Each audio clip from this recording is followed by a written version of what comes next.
Hey there, it's Lenny McGill with the GlockStore Performance and Custom Shop right here in the beautiful Nashville studios today. And over the weekend, one of our customers was communicating with us and saying, hey, I want to do a better trigger for my G43X. You got a G43X, you know what I'm talking about. The factory trigger is a little bit stout.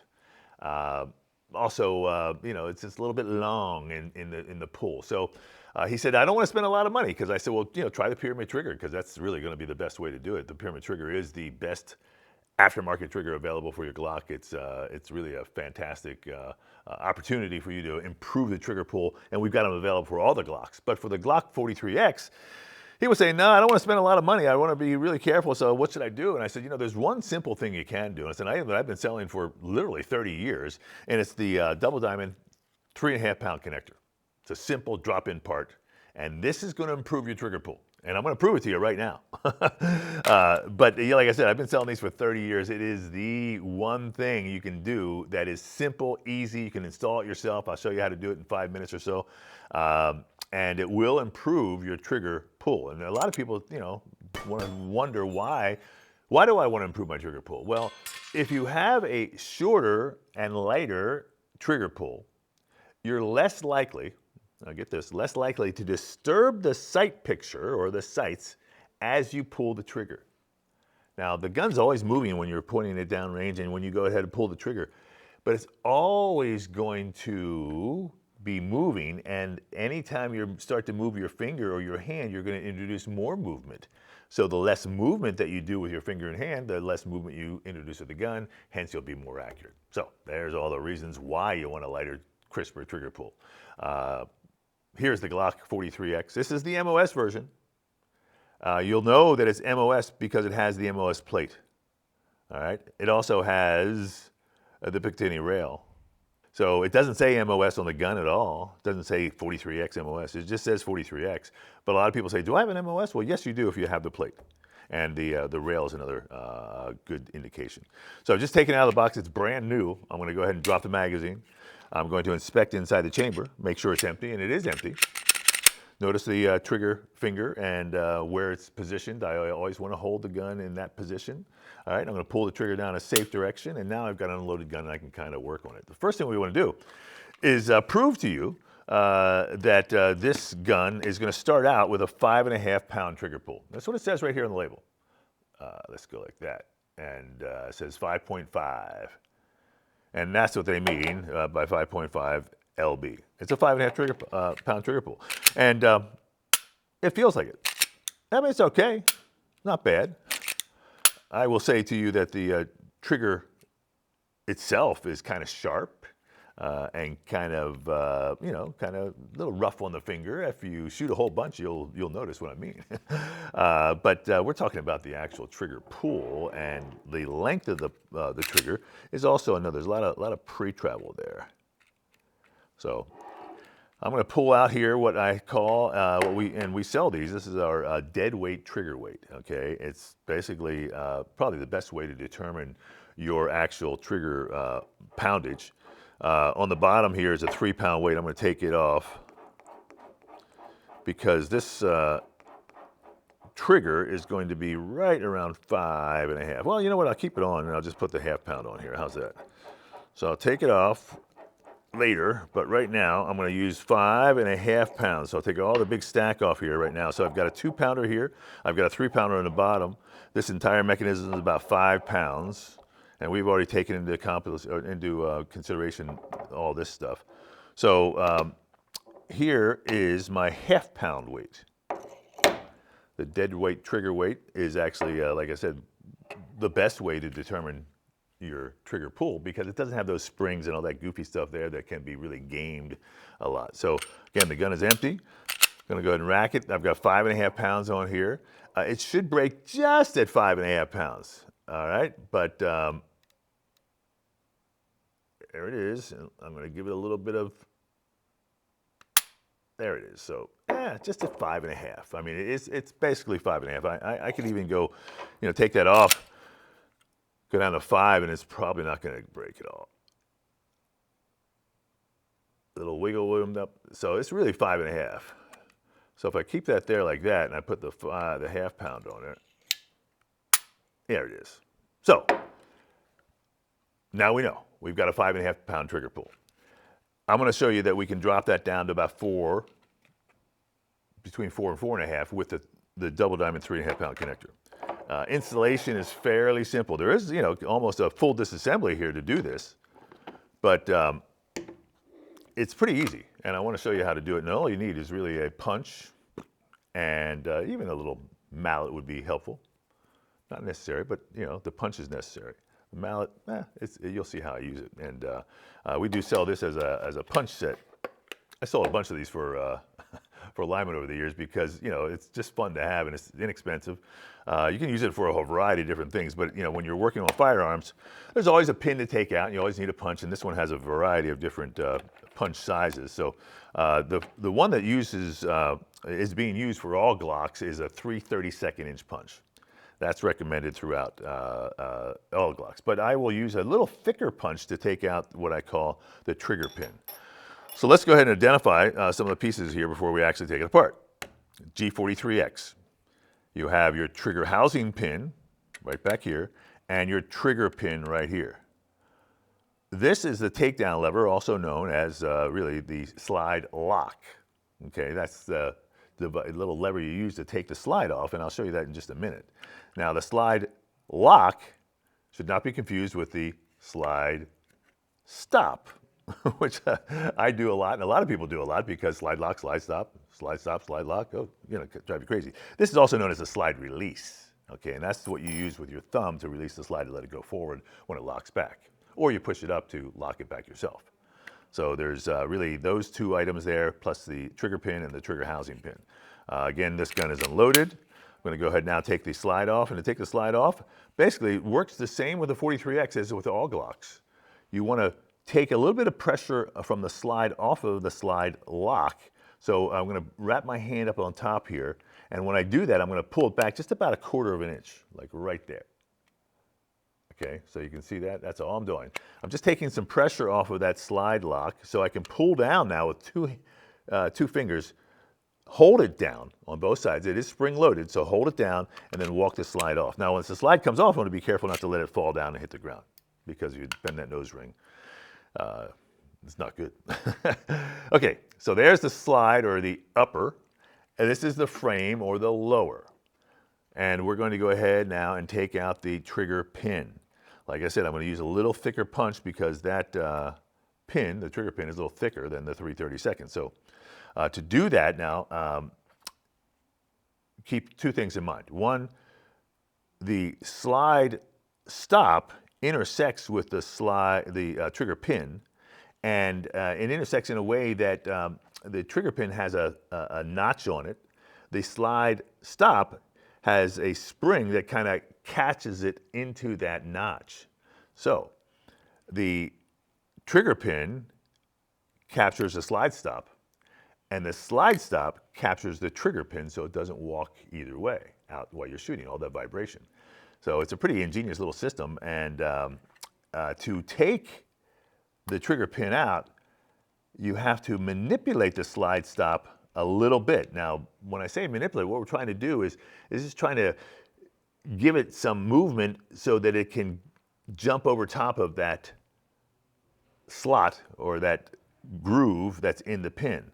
And the way I like to do this is I take my punch, center it up on the pin, get the slide stop in my fingers, kind of wiggle a little bit, and then just lean on top of it. And sometimes it comes out just that easy. All right, there it is. And so you'll notice right there is that notch, and there's a notch corresponding on the other side. So it can go in any which way. That is your trigger pin, and notice the two notches. All right, the next thing that's going to come out is going to be the locking block. And I usually take the same punch, and just kind of pry it up. All right, and it comes out, and then once you get it about there, you can just pull it up with your fingers.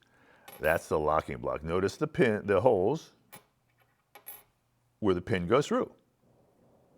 All right, now we're going to take out the actual slide stop. Again, notice the hole where the pin goes through. So all these things line up, and the pin goes through and captures them. And you're going to notice what I said is that that pin gets caught, well, should I say the slide stop gets caught in the groove or the notch in the pin. And that's why when you manipulate it a little bit and you actually punch on it, then it comes out. Otherwise, it's kind of hard to get out sometimes.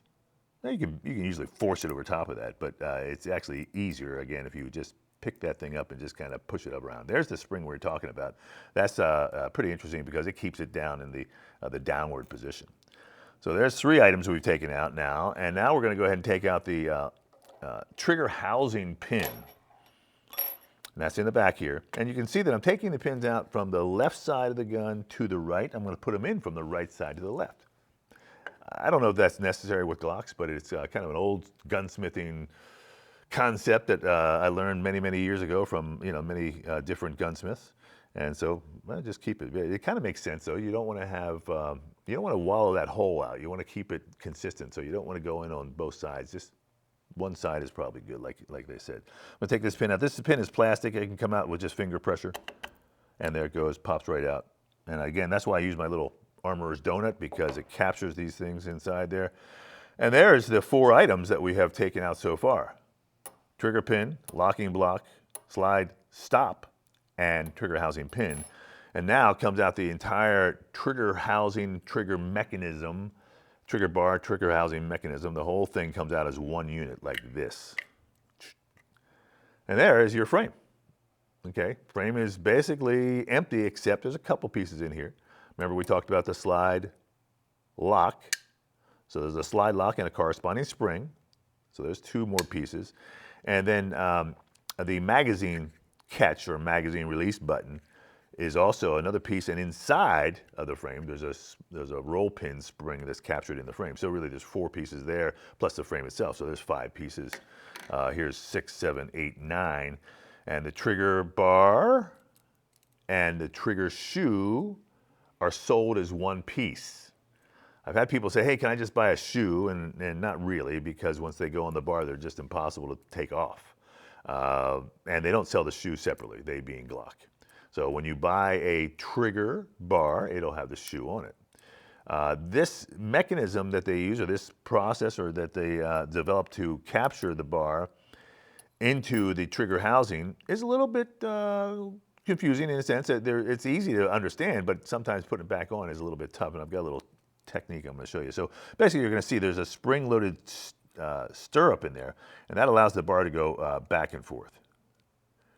All right, and that spring runs on a guide rod, and it runs against the connector right here, which is what we're going to change out. So we got to take all these pieces apart to get to that little piece, and it's going to change our trigger pull, like I said, from 5.5 down to about 4. And if you shoot it a little bit, it's going to go down to about 3.5, hence the word 3.5 pound connector. If you shoot the Glock factory a little bit like 1,000 rounds or so, it'll work itself from 5 down to 5.5, or 5.5 down to 5. So usually with a little bit of use, the trigger gets a little bit lighter, just because all the parts start to, kind of get used to each other, and they kind of, just find a groove. I've had people come into a shop, with a really old Glock 17, and you feel the trigger and say, "What do you do to your trigger?" They say, "Oh, nothing. They've had it forever," and it's basically a 3-pound trigger, because they've just shoot it so many times, or shot it so many times, that it basically has just worn itself into that 3 pounds. So. Okay, so now let's talk about that stirrup here, because to take the trigger bar off of the trigger housing, we need to pull it forward a little bit on that spring and twist it. So pull it and twist it out. Let's see if I can get a little better grip on it. There we go, and here it goes. So it's coming out. Now I'm taking it right off of that stirrup, and here it comes. The leading edge of what they call the cruciform gets captured in this little metal piece that has a little stirrup to it. I'll show you how to put that in when we get to the 3.5 pound connector. So there's the trigger bar, trigger shoe as one piece. To remove the connector, you can actually get in there with a knife and just pry it out, or you can come from the back side and use your 32nd inch punch, and there's a little hole right there that'll allow you to get access to it. So I like to go ahead and use my little donut here and see if I can capture this whole thing. Let's see, let's go like this. There we go. I'll hold it here like so. That's my third hand, and then I'm going to go ahead and take the punch and just punch it straight through. And there it comes. And that's how you're supposed to take them apart. So there's the connector. That's the Glock factory connector. Okay, and there's the trigger housing. And inside the trigger housing is that stirrup, a spring, and a kind of a guide rod for the spring. These are sold as is, as a unit like that. You don't get all those individual pieces. It's kind of hard to assemble. So Glock sells the trigger housing by itself, and all these individual pieces, basically by themselves, are available here on our website at GlockStore.com. Okay, so we have now disassembled the gun, and we're going to go through the reassembly. Like I said, you could probably do this in about 5-10 minutes if I wasn't talking so much. But the proof is in the pudding. Right now, double diamond, 3.5 pound connector. If you compare it to the factory, it's very, very slight difference. You probably can't see it on this camera here. Let's see if I can hold them up here a little bit like this. The one thing we do is we coat ours in NP3, which is a very low coefficient of friction material. It's self-lubricating, doesn't need a whole lot of oil, self-cleaning because everything just falls off. It's almost like a Teflon onto this steel. If you notice, really the big difference is right here, this little piece, and the position of it, and how it interacts with the trigger bar, and that's what makes it fall off. Ours, of course, has a double diamond stamp on it, and we sell a ton of these because it's a great item, because it really does work, and I'm about to demonstrate that to you right now. Okay, so let's reassemble now.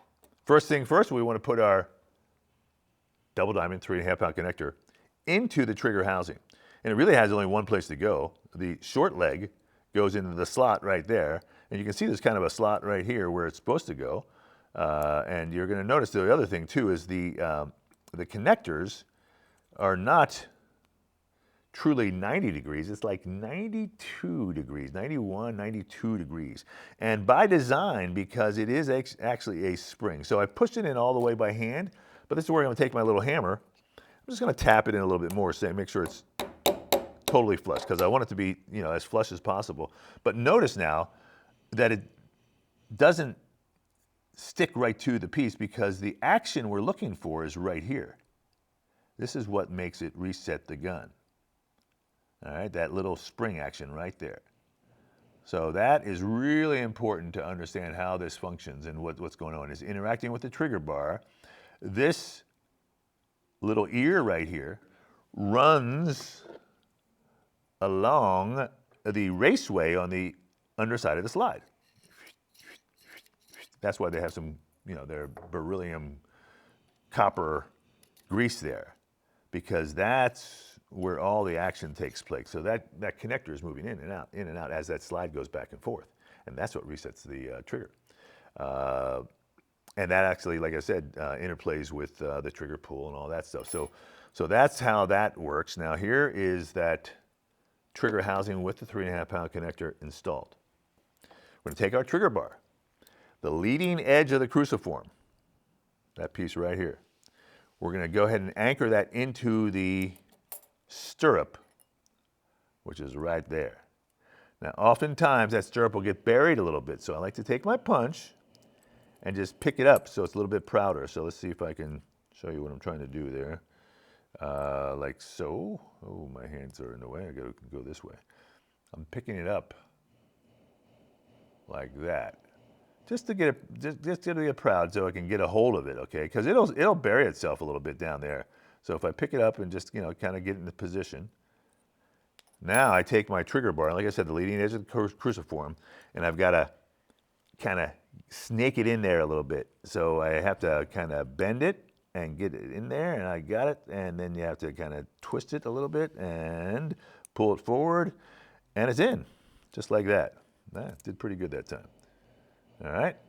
Now, while I'm here, at this point, I'm going to take a little bit of our gun butter, gun oil, and I'm going to drop it right there where the trigger bar interacts with the connector. Right on top there, right there, just underneath that ear, because then the oil is going to migrate itself down into the proper position. Now the nice thing about this gun butter is they have this, what they call a needle point applicator. So it allows you to drop a piece of oil, or a drop of oil, should I say, directly where you want it to be. So I'm going to just take it and put it right underneath that ear. And like I said, it's going to find itself and migrate itself down exactly where I want it to go. Okay, perfect. So not a lot, just enough. Put my top back on here. And so now I have that assembled, and it's going to drop right into the frame. So in order to do that, I want to go ahead and put the trigger shoe kind of in first, so I know where it's gone, and then line up my trigger housing. And oftentimes I've got to push the bar in a little bit, because remember that connector is pushing out on the bar, so I push in a little bit, and now you're going to hear a click when it goes into place, because that connector is going to kind of click in place. And there it was, a little click. So a couple things you can do right now. Look inside the trigger housing, a nice solid hole all the way through because it's lined up perfectly. Look inside the trigger pin hole. Hey, it looks like it's good. The trigger shoe is lining up kind of perfectly. You can move that a little bit. You can see that it does have a little bit of play to it, up and down. It doesn't go back and forth as much, but it's up and down. So that hole has to be, basically pretty lined up. Next piece to put in is a slide stop. Now the slide stop has a hole too, and you may want to try to get that hole lined up. But one of the things you can do, what I like to do, is really align the piece that you actually, the lever that you actually manipulate with your thumb, with the little notch that's on the frame here, and that's where it's supposed to be. So you can kind of get that lined up, and then just push your slide stop down, and it's going to find itself a home right there. Now it's on a spring, so sometimes you may have to push it down a little bit just to get that hole to line up. And again, the hole should be lined up, because when you go to put your pin in, you don't want to run into anything. So now the locking block will also kind of make everything clean and everything kind of concentric and line up those holes. Now what's interesting, again, you have 1, 2, 3, 4, 5, 6 holes to go through with that pin. So the locking block just goes straight in like so, as you can imagine. Now pick it up, just drop it down. Holes line up, and I can see that it's centered everything up nicely for me. So everything looks really good. So first thing I want to do is take my trigger housing pin, drop it in. Okay, here's my hammer with a nylon tip. That's why I love this thing. You just beat on it. Take my punch and true that up so it's not intersecting with my hand and my grip. I'm going to push it in a little bit more even. And now it looks good on both sides. Okay, and now here comes the trigger pin. Typically, if everything's good, you can get this thing started with your hand. And there you go, I got it mostly started here. So now I'm basically right here at this piece.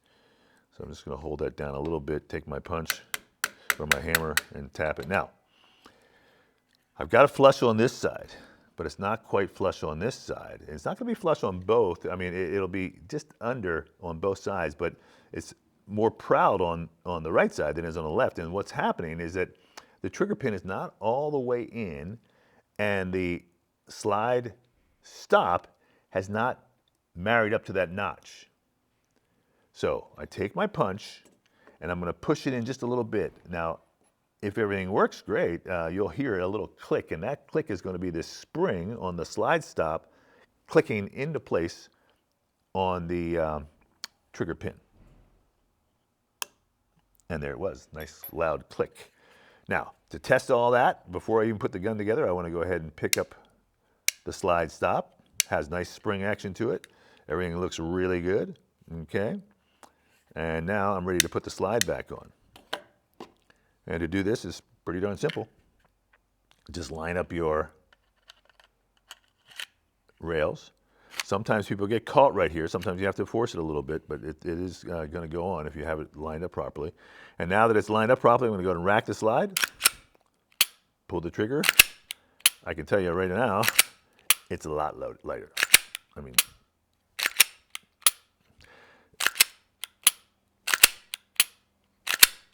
and what I'm doing is giving that oil a chance to migrate.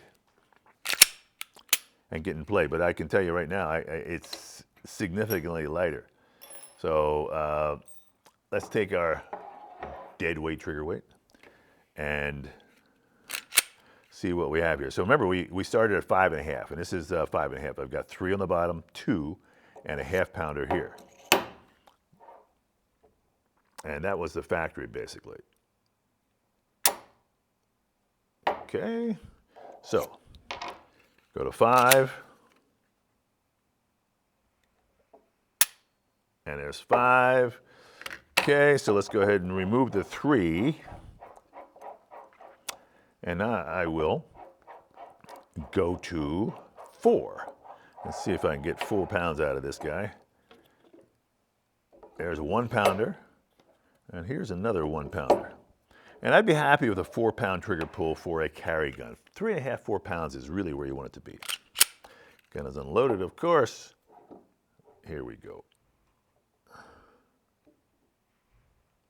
Yeah, it looks like that's going to work. So it's not breaking at 4, which is really what I want it to be, just about 4. It could be 4.5. Let's put the half back on. There's the half. Here's a quarter.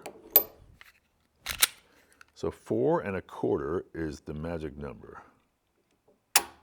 Well, 4.25. So between, I say it's going to be between 4 and 4.25 because it didn't break at 4. Yeah. So it's right in there between 4 and 4.25. So now the other thing that I notice is that it's shorter right there. Before it goes to the break point, it's right there. So it's a shorter trigger pull, it's a lighter trigger pull, and because it's shorter and lighter, it's going to improve your accuracy. I mean, that's just basic marksmanship. Because, like I said, anytime you start to introduce movement on the gun with your trigger finger, you're going to go ahead and disturb the sight picture, no matter how good your technique is. So the equipment you use will improve your trigger and your accuracy and your trigger pull and your trigger manipulation. That's what I really was getting to. If you use a good trigger, it will manipulate. Now, the other thing I'm noticing too, it's got a shorter reset. So the reset is shorter on the way out, so that means you can manipulate the trigger faster from shot to shot because you don't have to wait for it to go all the way out. It's a shorter trigger pull on the way in and a shorter trigger pull on the way out. And it's lighter. So we've taken it now from 5.5 down to 4.25. 4.25. You shoot this a little bit, it's going to come down another half a pound just over time. So that, like I said, is the easy way to improve your Glock 43X trigger pull. The best way to do it is with with our pyramid trigger. So this is my gun. This is what I carry, and you can see it's got our pyramid trigger in it. Now, the difference between the factory trigger and the pyramid trigger is significant. The factory trigger is plastic. It's serrated, which is okay. The safety is, rather sharp and rather abrupt on your trigger finger. With the pyramid trigger, we've kind of improved the safety feel. We have, of course, an aluminum trigger that's machined, and it's a much better feel on your finger, but it's also a much lighter trigger pull. Here's that 4-pound weight, and I think this is going to be about 3.5 pounds for this pyramid trigger, and that's really where I like it to be. Yeah, there's 4 right there. So I'll take the 1 off and put the half pound on, and let's see if I can get this thing right to 3.25, 3.5. Yeah, there it is. There's 3.5. So I'd say it's a 3.25 pound trigger, which is kind of perfect for me. Yeah. That's the pyramid trigger. So obviously it's more expensive than just the connector itself. But the connector itself, if you are looking to improve your Glock 43, your Glock 43X, or your Glock 48, this is simple, it's easy, you can install it yourself at home, and you can do it, like I said, in 5-10 minutes. Just, kind of fast forward the video or put me on 2 times. But thanks for watching. I'm Lenny McGill. This, of course, is the GlockStore Performance and Custom Shop. We've got connectors, we've got pyramid triggers, we've got G43Xs, we've got it all here at the Glock store. So if you're looking to improve your shooting, looking to improve your Glock, to customize your Glock, GlockStore.com is the place. Thanks for watching. See you next time.